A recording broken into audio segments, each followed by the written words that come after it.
Salamat sa Panginoon na meron tayong isip na pumunta dito sa bahay-sambahan.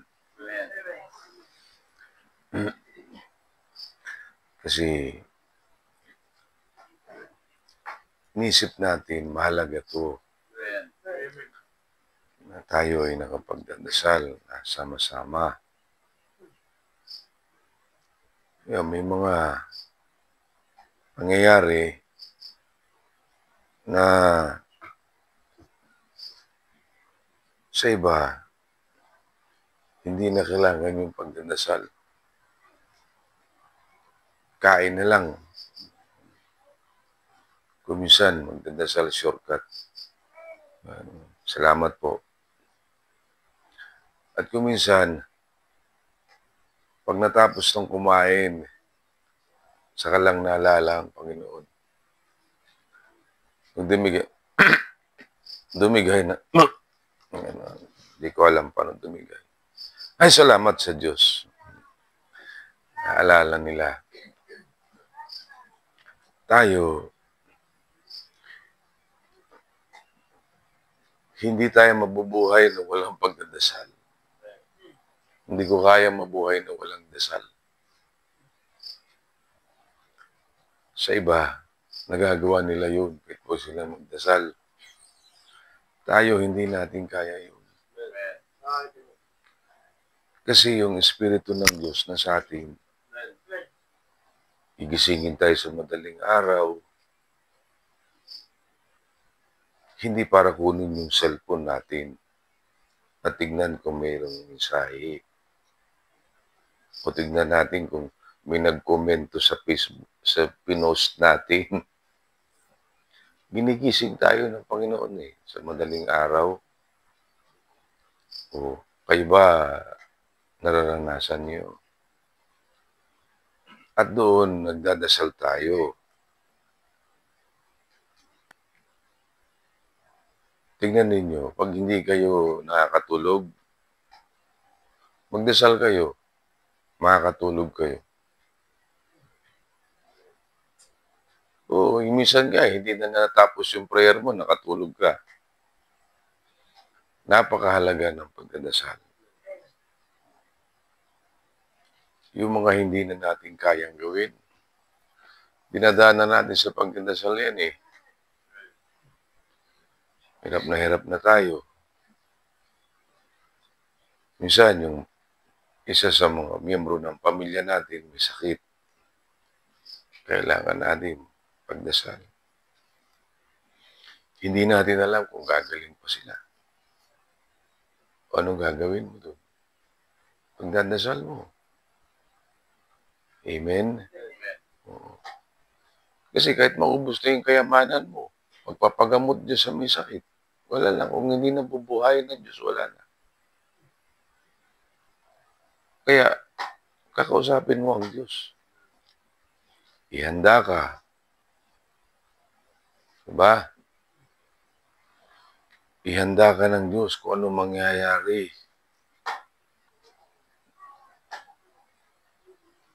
Diba? Sa atin, hindi na natin kinatatakutan yung kamatayan Hindi rin na kita nadlok. Pero sa mga wala sa Panginoon, natatakot silang mamatay. Patakot. Yung mga nagpapakamatay, takot din silang mamatay. Kung hindi pa naman sila takot nananawagan pa yun. Magpapakita pa yun, tatalon daw sila. Para mayroong aawat sa kanya.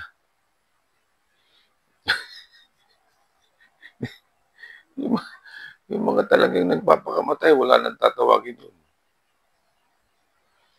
So, hindi natin alam. Baka mamaya, ngayon nagsasalita ako, mamaya, kunin na ako ng Panginoon.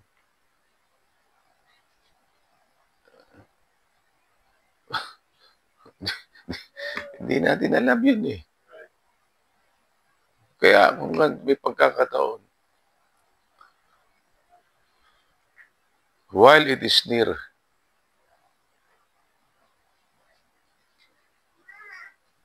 we seek the Lord. Hinahanap natin ng Panginoon at kinakausap natin. Amen? Kaya nagdadasal tayo na, Panginoon, habang nabubuhay po ako, o kung gusto mo pa akong mabuhay bukas, gamitin mo pa ako. Di ba? Sabihin, hindi natin hawak yung buhay natin eh. O, sabi ng butiki, sumasaling butiki, pinapadala ng Panginoon. Hindi natin hawak ang bukas. Kaya nagsasabi na, pupunta kami doon, pangako, fix man, mamatay man. Kasama yung pangako nila. Hindi, masama yun. Na ipinangangako mo ang bukas. Sino makakapagsabi na buhay ka pa bukas? Ang sagot mo na lang ay oo at hindi. Oo kung oo, hindi kung hindi. At hindi mo sasamahan ng pangako. Tama? Opo. Kasi pag lumagpas dun sa oo at hindi, kay Satanas na galing yun. Basta lumagpas sa oo at hindi, sa yawa na yung galing. Sapagkat, nakadepende ang ating pag-asa sa Diyos. Amen? Oh. Ngayong gabi, merong sinabi ang Panginoon sa mga disciples niya. Of course,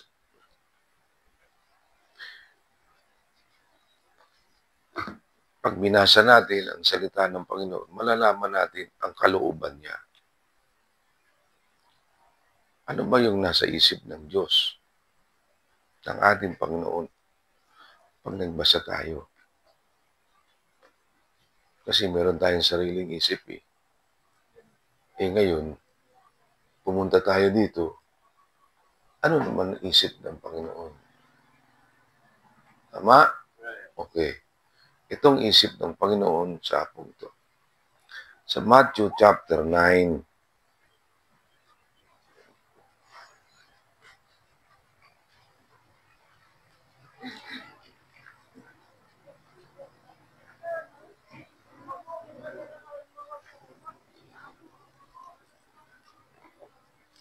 verse 36.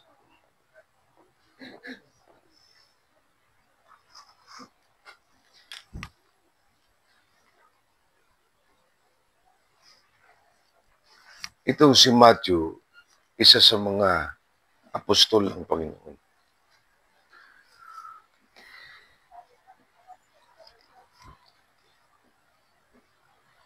O sige, Brother Roland, sabihin mo, oo daw, kung loloobin ng Diyos. Sige. Yung pinangaralan ng pari ngayong gabi, papangaralan natin bukas.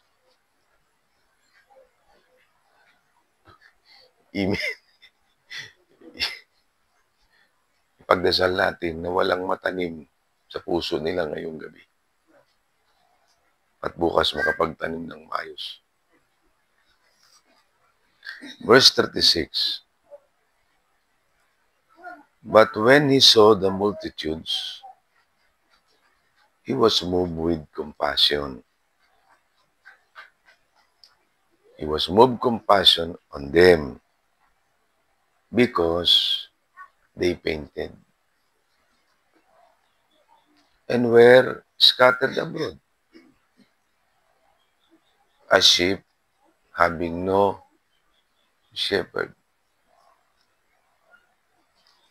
Amen? Ngayon, dahil sa iyo nang nakita ng Panginoon na senaryo, sinabi ng Panginoon sa kanyang mga disciples, 37, the harvest truly is plenteous, but the laborers RPU.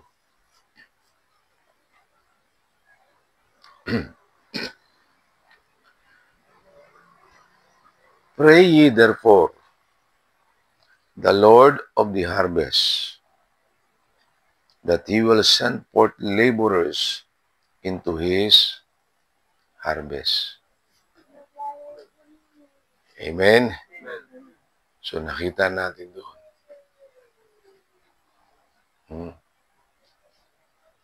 Here we are. We saw the unseen things revealed by the Lord to His disciples. Mga bagay na hindi nakikita na ipinakita ng Panginoon sa kanyang mga disciples. At nawa sa gabing to, sa ilang pangungusap, ay may makita rin tayong katotohanan spiritual. Spiritual na katotohanan. Tayo magdasal. Ama namin, Diyos na makapangyarihan, nagpapasalamat kami sa iyo ng dahilan sa kagandahang loob mo. Dahilan sa iyong pag-ibig sa amin. Sapat, sufficient, na malaman namin na mahal mo kami. At ikaw nakakakita ng aming mga puso sa hapong to. Kung minamahal ka rin namin. Kaya, ipahayag mo sa amin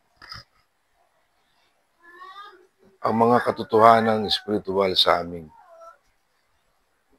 binasa. Ipakita mo sa bawat isa mong mga anak sa gabing to.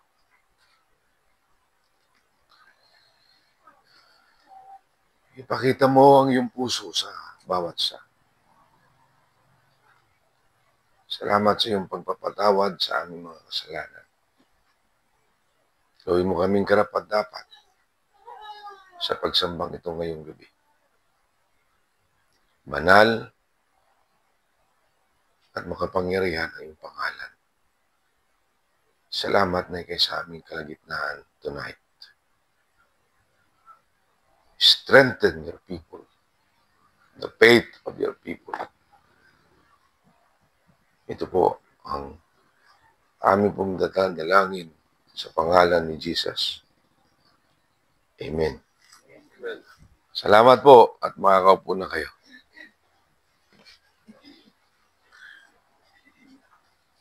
Now,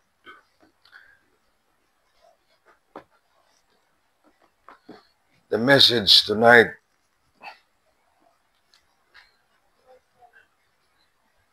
hindi ko nanginging kaugalian naglalagay ng tema. Pero ngayong gabi lalagyan natin ng tema. What Jesus saw.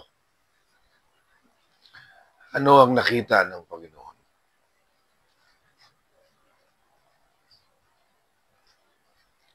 Itong si Matthew, isang publikano,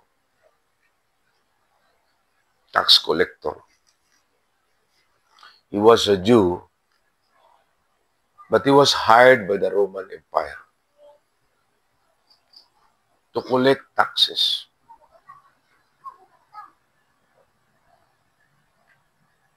Sa mga Israelita. At itin-over yung kwarta sa mga Romano. Kaya kung tinatawag siya isang publikano, publican in those times, sa mga panahon na yun, they are equate as sinners. Makasalanan. Ngayon, iisipin ba ninyo na tawagin ng Panginoon ang isa sa kagaya ni Matthew upang maging apostle? Yung mga apostle, Handpick yan eh. Tinawag ng Panginoon niya isa-isa.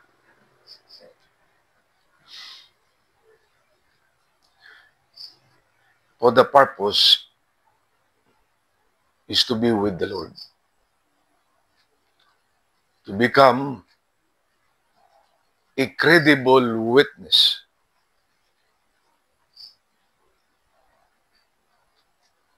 And they were follow the Lord Christ. More or less 3 years.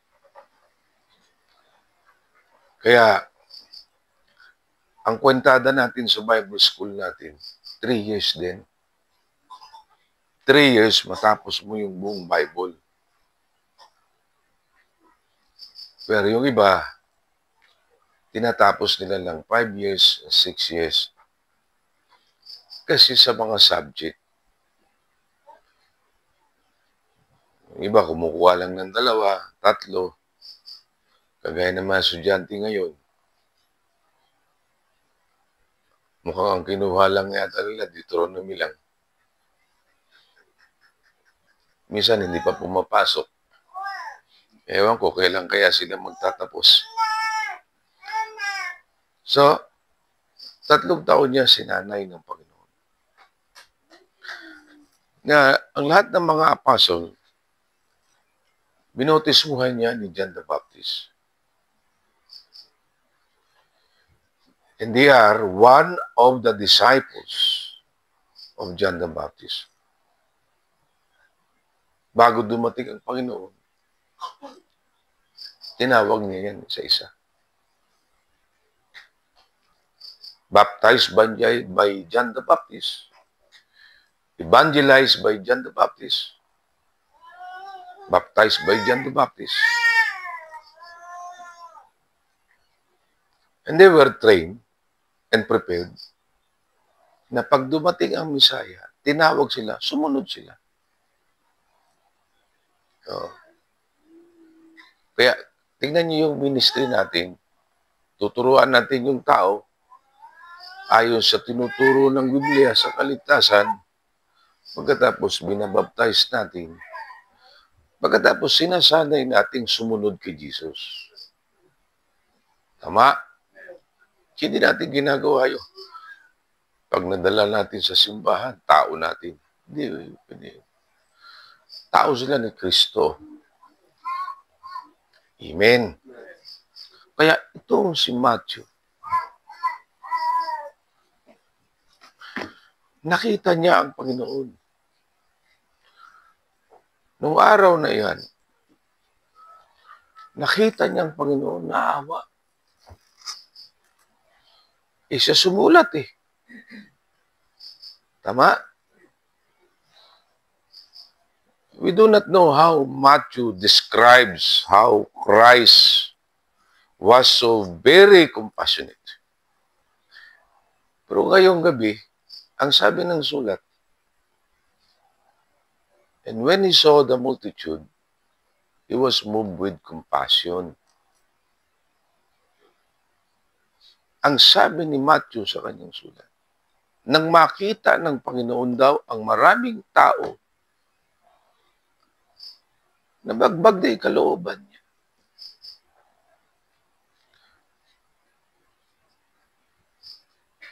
Naawa. Hindi ko may paliwanag kung paano nasabi ni Matthew na naaawa ang Panginoon. Ba? Kayo, paano nyo na ipapakita na naaawa kayo sa tao?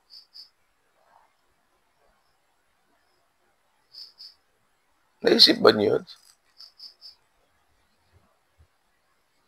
Halimbawa, si Kimson, naawa siya sa tao, tapos nakita ko. Hindi ko alam kung talagang naawa siya. Anong damdamin niya? Ang ibig ko sabihin, mahirap mong isalarawan, lalong isulat, ikwento, ang tunay na nararamdaman ng tao. Amen? Kasi hindi mo alam kung ano talagang laman ng puso ng tao. But according to the writer, nang nakita daw niya ang Panginoon, na ang Panginoon ay nakita na maraming mga tao, nahabag daw siya. Ngayon, how the Apostle Matthew describes Christ.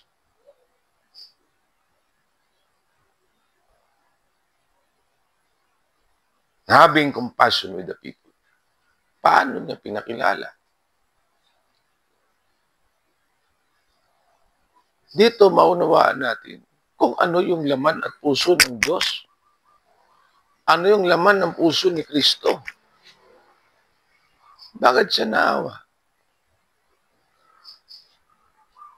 Nakita niya yung mga tao pagod. Because they were painted. Amen? Alam mo, naranasan natin yung nagpapatrabaho tayo eh.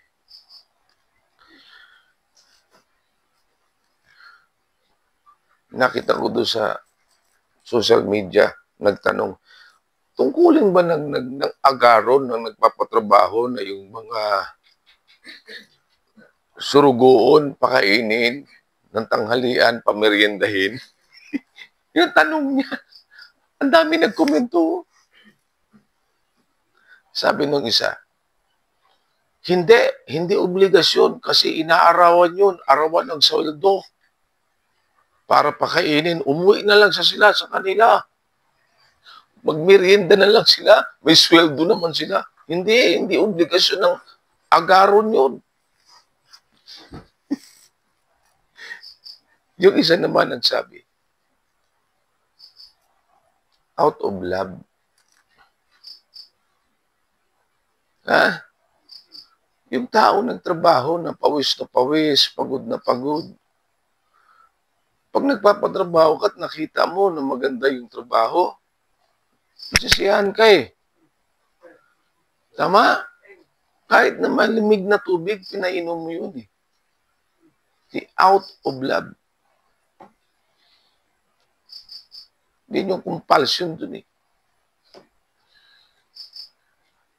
You are being compelled to do something good. Kasi nakita mo yung tao. You know, mayroong mga may record sa Biblia, kagaya sa Book of John, na yung tao sumunod sa Panginoon mga ilang araw na. Walang kain. Kaya sa awa ng Panginoon, pinakain sila. Diba? 2 beses yun eh. Pinakain sila, yung bilang nila 4,000, yung isa 5,000. Puro lalaki lang binilang. Ibig mo, kung isama yung mga bata at mga babae, di lalong marami. Amen? At isa pa, yung imbitasyon ng Panginoon. Come unto me that ye labor. Ye labor and heavy laden. Come unto me that ye are heavy laden. Kayo mga napapagod, hali kayo. Pagpapahingahin ko kayo. Ang Panginoon mahabagin sa mga napapagod. Ha? Amen? Oh. Kaya alam nyo, ang pagdalo sa pananambahan, nag-unload ka eh.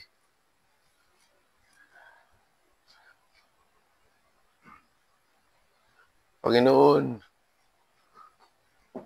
sa'yo na po ito. Itong mga dala-dala kong mabubugat, binibigay ko sa iyo. Hindi ko kaya. Ha? Oo. May mga taong pagod sa kanilang hanap buhay. Alam mo, yung nag-opisina, pressure yan, isip. Lalo yung amo, yung boss mo. Naku. Ay, magre-report na tayo. Iras yan. Binigyan tayo ng deadline ng itaas. Eh, kung naman subordinate ka, kawawa ka. Pagod ang isip, pagod ang katawan, walang tulog. Ayun, yung mga taong walang Kristo, nilalabanan nila yun sa kanilang sariling lakas. Tayong mga may Kristo sa puso, pag nakatikim tayo ng pagod, lumalapit tayo sa Panginoon. Panginoon, napapagod po ang isip ko. Napapagod po ang damdamin ko. Napapagod ang katawan ko sa trabaho. Tulungan mo po ako. Tama? Kasi mahabagin ang Diyos sa mga taong napapagod. E di lalo na sa mga makasalanan. Lalo na sa mga makasalanan.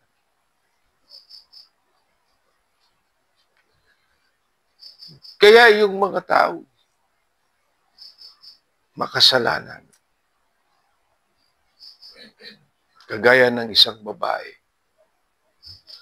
nung nalaman niya na ang Panginoon nandun sa bahay ni Simon na Pariseo, nakasulat yan sa Lucas chapter 7, verse 36 hanggang 50. Pasok siya doon.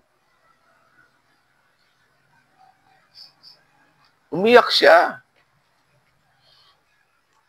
Yung kanyang luha, tumutulo doon sa panan ng Panginoon. Tumutulo. Tapos pinupunasan niya ng buhok niya.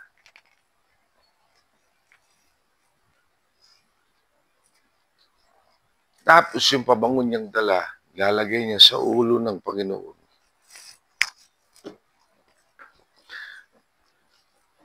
Na yung mga tao naroroon, sabi nila, oh, prostitute yan eh.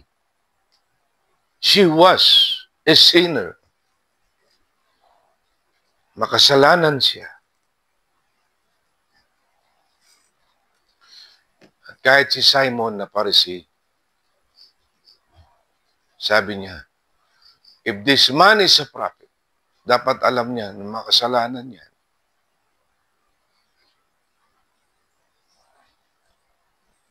At dahil sa alam ng Panginoon ang isip ng tao at puso ng tao, sinabi niya kay Simon, Simon,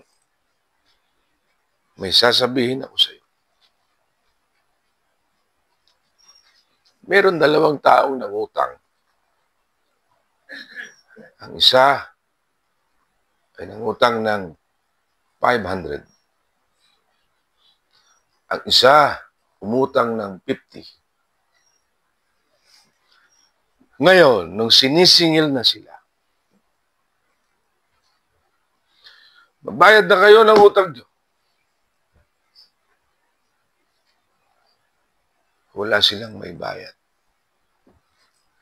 Humingi sila ng tawad. Patawarin po ninyo kami sa aming pagkakautang. Maawa po kayo sa amin. May kinawaan. Alam mo yun, Simon? Ika ng Panginoon. Kinawaan sila parehas. Pinatawad sila sa kanilang pagkakautang. Ngayon, ang tanong ko sa iyo, sino ang iniisip mo at akala mo na magmamahal sa nagpatawad ng malaki? Mamahalin niya ng malaki. Ang may utang ng 500 o may utang ng 50? Sabi ng Panginoon, sabi ni Simon, Master, ang may utang ng malaki, ang 500. Utang ng malaki, 500. malaki yung pinatawad sa kanya, di malaki rin ang pagmamahal niya sa nagpatawad. Sabi niya, Simon, pumasok ako dito sa bahay mo. Wala ka man lang tubig dyan sa labas para hugasan yung pako. Pero ang babaeng to, simula nang pumasok siya, hindi siya huminto na kanyang binabasa ng luha niya ang aking pa at pinupunasan ng kanyang buhok. Wala ka man lang langis na nilagay sa ulo ko. Pahid. Pero siya yung pabango niya, nilagay niya. Kaya ang malaking kasalanan ng babaeng to, ay pinatawad na. Kaya kung anong laki ng kanyang kasalanan, na pinatawad siya, ganun din siya magmamahal ng malaki sa nagpatawad sa kanya. Sabi niya sa babae, babae, iniligtas ka ng iyong pananampalataya. Thy faith hath saved thee. Go in peace. Chapter 7, verse 50. Nalagay. Kaya yung tao, napapagod siya dahil sa kasalanan niya. At ang kapayapaan ay matatagpuan niya kung sasampalataya siya kay Kristo. Ba? Mawain ng Panginoon. Pero yung mga nagmamataas sa Panginoon, lalo yung mapagod. Inano ng Panginoon yan, binabaliwalan yan. He despises the proud. Sige, magagaling kayo sa sarili niyo. Sige. Ayaw niyo lumapit sa akin. Mapapagod kayo ng lubha. Kasi ayaw niyo magdepende sa Panginoon. Ganyan nun nangyayari. Opo. Pero ang lumalapit sa Panginoon, hindi niya tinataboy. Lumapit ka sa Kanya. Pagpapahingahin ka niya. His yoke is easy and His burden is light. Matuto tayo sa Panginoon. No, He was painted. And they were painted in the Lord. Therefore, having compassion on them.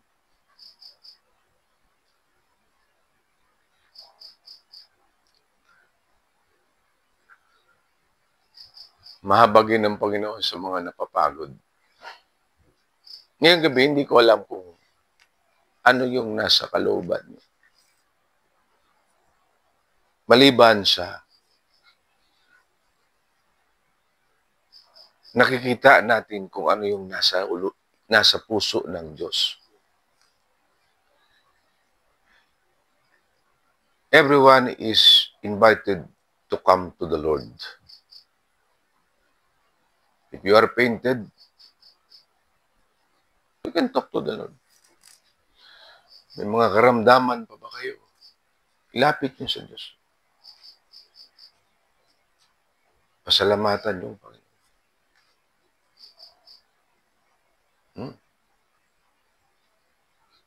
Pangatlo, o pangalawa, naawa siya. Kasi yung tao parang walang direksyon. Pakalat-kalat. Di ba? Di ba?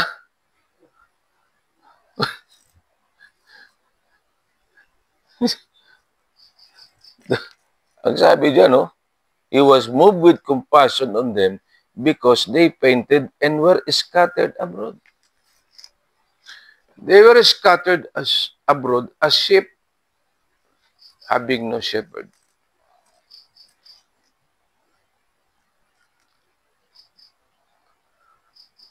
Alam mo,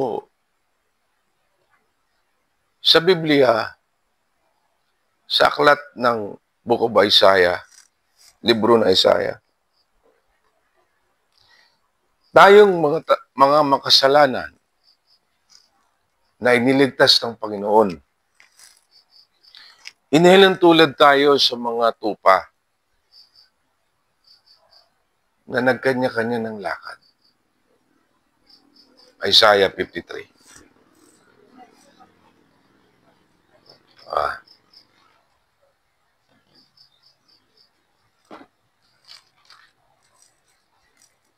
Okay. Verse 6. Isaiah 53 verse 6. All we like sheep have gone astray. We have turned everyone to his own way. And the Lord hath laid on him the iniquity of us all. Amen. Tayong lahat ay kagaya sa mga karnero na mga naligaw. Astray. Ha? Nagkanya-kanya tayo ng lakad. Walang makapigil sa atin. Kung ano yung gusto nating lakad, yun ang ating gagawin. Yun ang kalagayan ko dati nang wala pa ako sa Panginoon.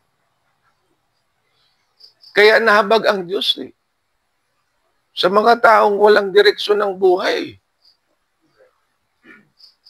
Ba?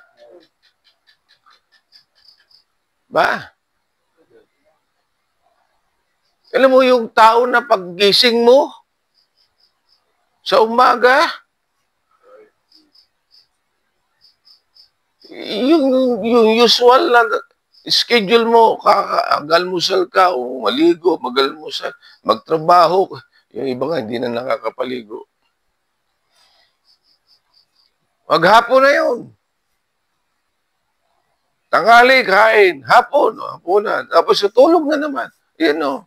Yan na lang yung araw niya. Yun. Umiikot na lang yung buhay niya sa ganun. Anong klaseng buhay yun?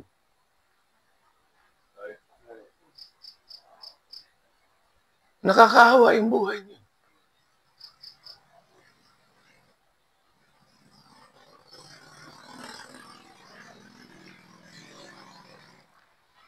LJ?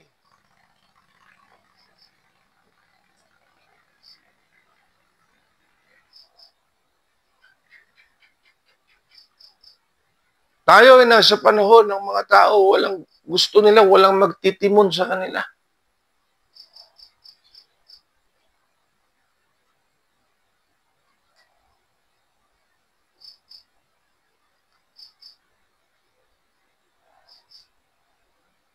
Gusto nilang tulungan sila sa kanilang mga suliranin. Pero ayaw nilang magpasakop sa ating Panginoon.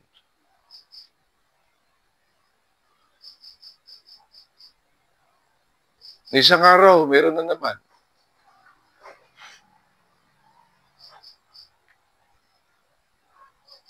Baon na baon sila sa pagkakautang. Sa larawan, tinakbuhan na yata yung utang. Galing sa ibang bayan, pumunta ng Mayorga. Malalim. Ang laki ng utang nila. Pagkatapos, yung lalaki nagdroga pa. May anak na 4. May maliit pa.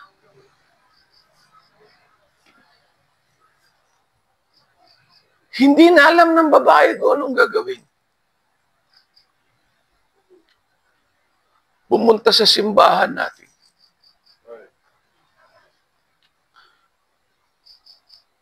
Ang sabi, pumunta sa ating simbahan kasi mababait daw kayo at matulungin daw kayo.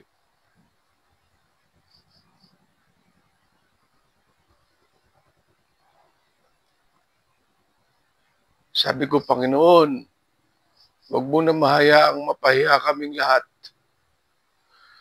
Kasi pinakilala mo ang church mo na ganyan ka.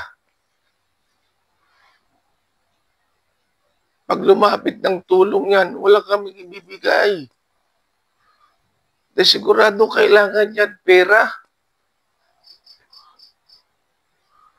Maawa ka sa mga taong to. O hindi sila makapagdadasal na, Panginoon, maawa ka sa akin. Kasi alam ko maawain ka. Pero kayo at ako ay makapagdadasal ng ganun. Panginoon, maawain ka. Bago tayo tumakbo sa tao, tatakba muna tayo sa Diyos. Kasi ang Panginoon ay merong tunay na kahabagan sa atin.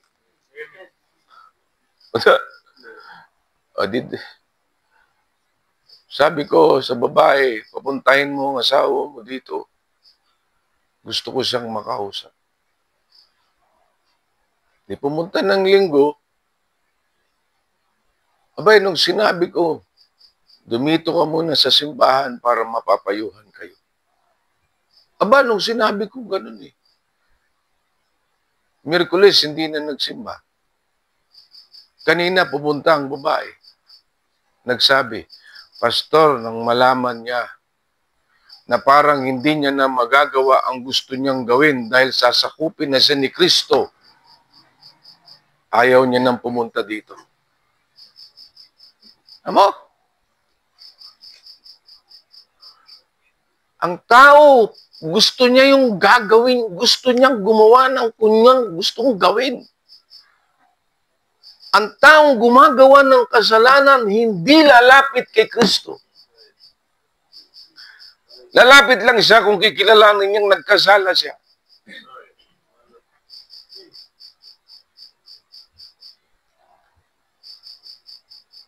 Alam niyo, nahahabag tayo doon sa ganun. Naawa ang Panginoon sa mga tao sapagkat sila'y mga dinaya ni Satanas. Di ba nila alam sa talatang to na yung kanilang kahirapan dinala ni Kristo? O sa chapter 53 verse 6, right? Nakalagay yung, and the Lord had laid on him the iniquity of us all. Yung kasalanan ng tao, yung kalituhan, ay nalipat ng tao doon sa kasalanan, sa kasamaan. Nalipat yung tao dahil sa kasamaan. Walang liwanag sa isip niya eh. Hindi maliwanag gagawin niya sa buhay niya eh. Dahil kasalanan ang naiisip niya eh. Tama? Kaya lumakad siya ng ayon sa gusto niya. Kasi kasalanan ang nasa puso niya eh. Amen. Pero tanan, ayon sa salita ng Diyos, nakita natin na ang kasalanan nating lahat ay dinala ni Kristo. Kaya kung yung taong to maisip niya na gusto ng Panginoon na nabigyan siya ng kapahingahan dahil napapagod na siya, kung maunawaan lang siya, titigil siya sa kanyang sariling lakad. Tama na. Ayoko na. Babalik na ako sa Panginoon. O, di ba?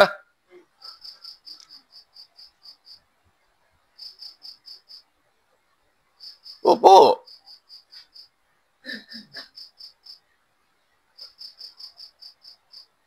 Na direksyon natin? Yung bang tinatahak mong direksyon ng Diyos sa'yo o direksyon mo lang? Mapapagod ka niyan. At sinasabi ng Panginoon na habag siya sa'yo. Tama na yan, sarili mong direksyon. Natagpuan na tayo ng Panginoon. Amen? Nakita na ninyo yung nais ng Diyos sa buhay nyo. Diyan na kayo mag-stick. Huwag na kayong pabago-bago. Kasi baka mas malala pa yung puntahan nyo. Magdepende na tayo sa Panginoon. Panginoon, i-direct mo ako. Huwag mo ko hayaan na kung saan-saan pumupunta. Pangunahan mo po ako. Alam kong maawain ka. Amen.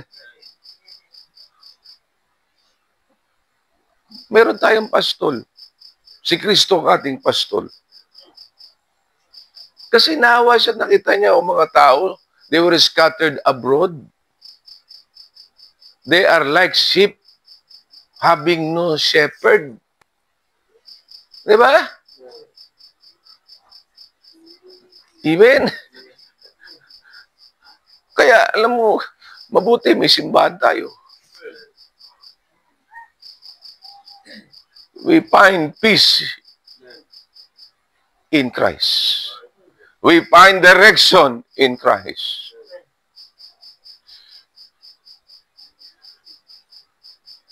And we found true friend that we can rely on. Hindi ka pwede sumandal sa tao eh. Kasi yung tao, mayroon din siyang kahinaan eh. Eh, ang Panginoon, malakas siya. Diba? The Lord is my shepherd.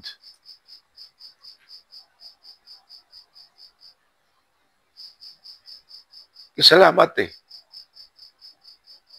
Kaya hindi natin tinitignan ang church ng ating Panginoon na walang magagawa.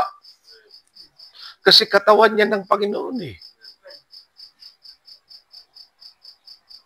And all of us here, maliban sa hindi baptized, we are the members and we are members of the body of Christ. Sa local church, mga membro tayo.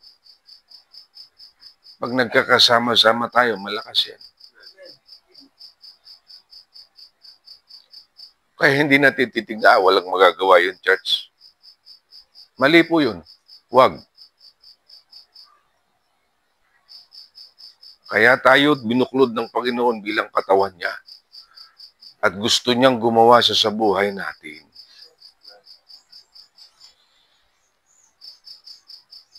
Humingi tayo ng awa sa Diyos.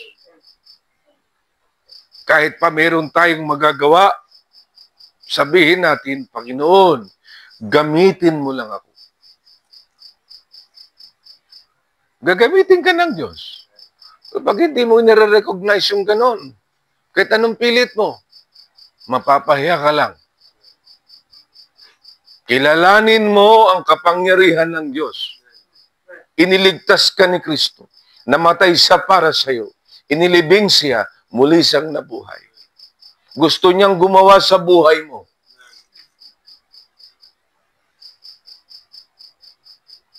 Upang ganapin mo ang iyong tungkulin. Doon tayo sa pinali. Hindi niya ba napansin?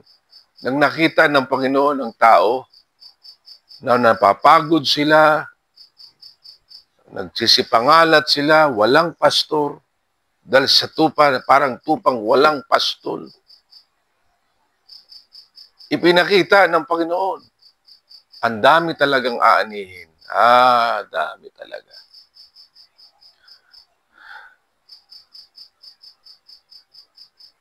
I hope and I pray na nakita ninyo ang nakita ni Kristo. Kaya nagdasal tayo ng 40 simbahan sa probinsya ng Leyte na ang bawat bayan ay mayroong simbahan. Kaya 40.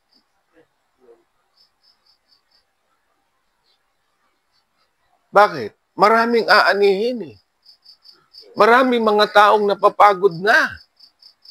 Pagod na sila. Walang nagpapastol sa kanila. Kaya we should not to confine ourselves dito sa four corners ng bahay-sambahan.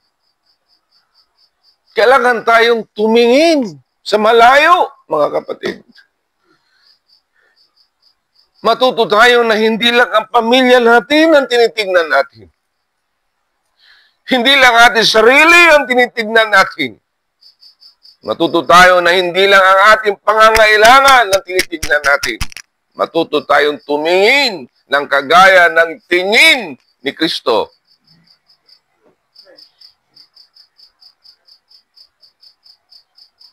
Yan po mga kapatid.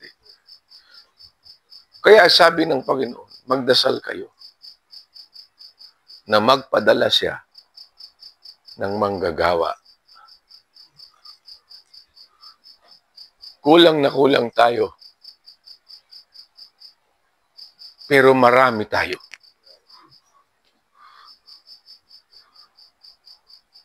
Mula sa simbahan natin, nagdadasal ako ng mga kalalakihan na kanilang isusurrender ang buhay nila para sa gawain ng Panginoon. Bata, matanda,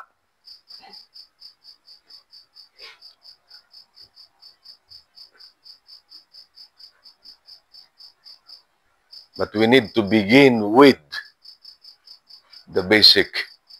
Let's pray. Pray that the Lord of the harvest send forth laborers into the harvest.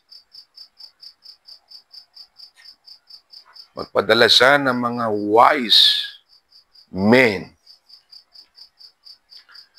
Men having wisdom from the Lord. Paano sila magdidil ng problema ng tao? Holistic.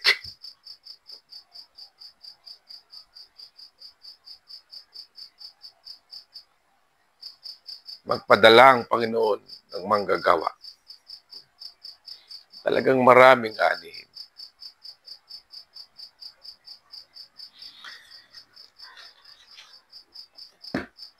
Let's pray.